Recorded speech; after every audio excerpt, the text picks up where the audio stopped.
না না, ছবি তোলা যাবে।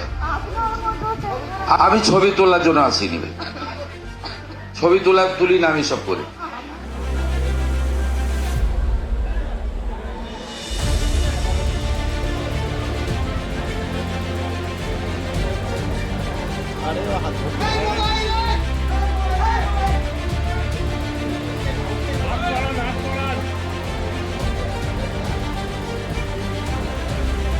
আপনারা একটু শান্ত হয়ে থাকুন। ভীষণ আবেগঘন মুহূর্তের সাথে আমরা করছি, তেমন সমস্ত পরিবারেরা তাদের স্বজনেরা এখনো পর্যন্ত চিকিৎসাতে মেডিকেল কলেজে।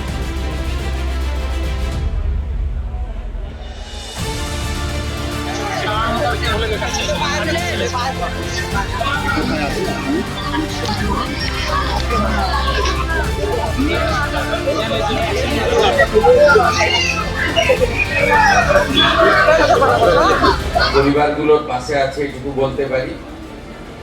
আবারও বলি, অর্থ দিয়ে কখনো এই ধরনের ক্ষতি পূরণ হয় না। তবুও সরকারের দায়িত্ব রয়েছে, সরকার মানবিক, এবং সবচেয়ে কষ্টের এটাই, এই ঘটনাটা এড়ানো যেত। প্রাথমিক তদন্তে রেল এবং পুলিশ যেটা আমাকে জানিয়েছে, গেটম্যানের যে দায়িত্ব জ্ঞানহীনতার কাজ, আমি এই রাজ্যের পুলিশ মন্ত্রীও বটে, আমি আপনাদের কথা দিয়ে যাচ্ছি, ওই গেটম্যান তার চূড়ান্ত শাস্তি হবে আইনের মধ্যে। এটা ক্ষমার অযোগ্য। আমি পরিবারগুলোর পাশে আছি, আমি প্রত্যেকের সঙ্গে আলাদা করে কথা বলেছি। দেখুন, এখানে চোখের জল দেওয়া ছাড়া আর অন্য কিচ্ছু নেই আমাদের দেওয়া।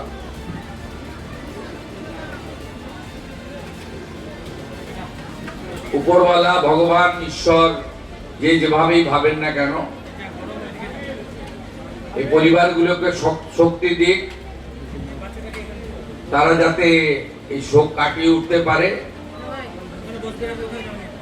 এবং পরিবারগুলো প্রত্যেকে, আমি দেখুন, প্রচারের জন্য আমি করি না কাজ।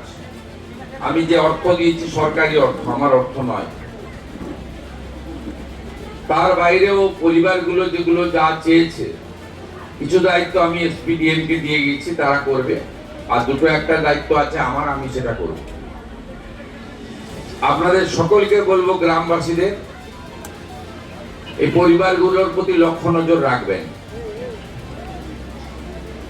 এবং তিনটি পরিবার, একজন তো সৌদিতে থাকে, আর দুজন তো দেখলাম পরিযায়ী শ্রমিক, বাইরে থাকেন, তারা ফিরে এসেছেন ট্রেনে।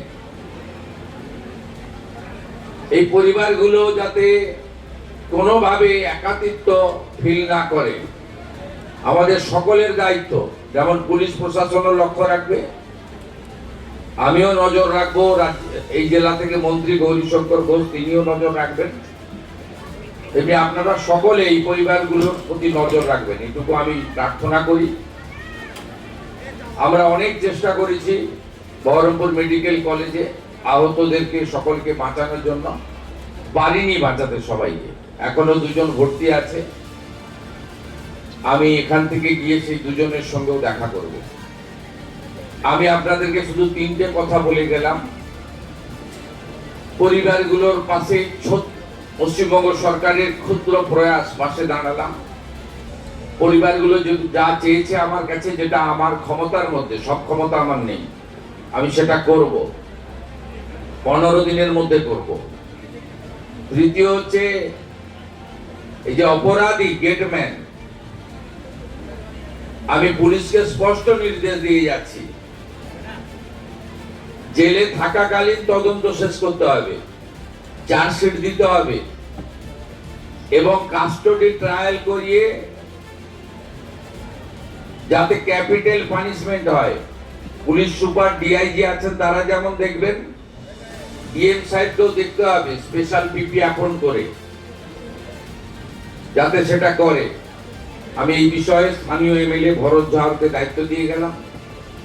তিনি আমার সঙ্গে টাইম টু টাইম যোগাযোগ করবেন, যাতে এইরকম ফুলের মতো নিষ্পাপ, এত সুন্দর একরত্তি, আমাদের ভবিষ্যৎময় এইরকম ঘটনা যাতে আর কারণ না ঘটে, এটাই প্রার্থনা থাকবে। এবং কর্ণ সুবর্ণ রেল গেটে যাতে আরো সুরক্ষা বৃদ্ধি হয়, ডিএম সাহেব রেলের সঙ্গে কথা বলবেন। তার জন্য আমার লেভেলে যদি কিছু কথা বলতে হয় রেলমন্ত্রীর সঙ্গে, সেটাও আমি করব। আমার আর কিচ্ছু বলার নেই, চোখের জল ছাড়া আপনাদের জন্য আমার দেওয়ার কিচ্ছু নেই।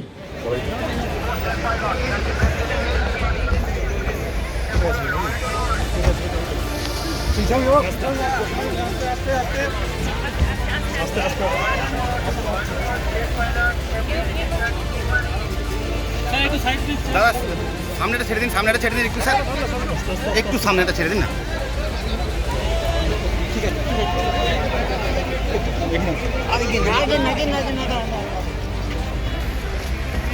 ধরুন ধরুন এদিকে।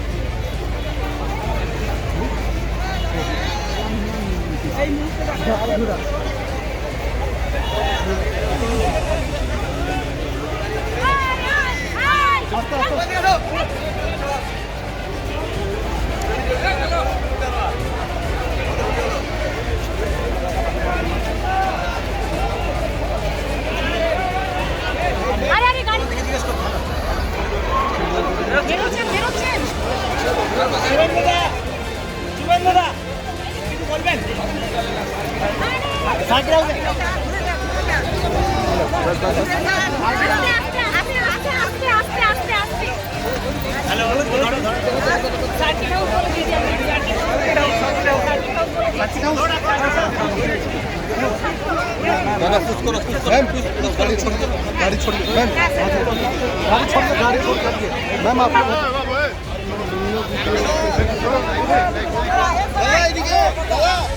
হসপিটাল বলছে সবাইকে চুপ করতে, আওয়াজ করতে মানা করছে।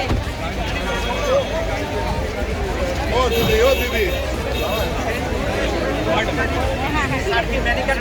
আমাদের ভিডিও ভালো লাগলে লাইক এবং শেয়ার করুন।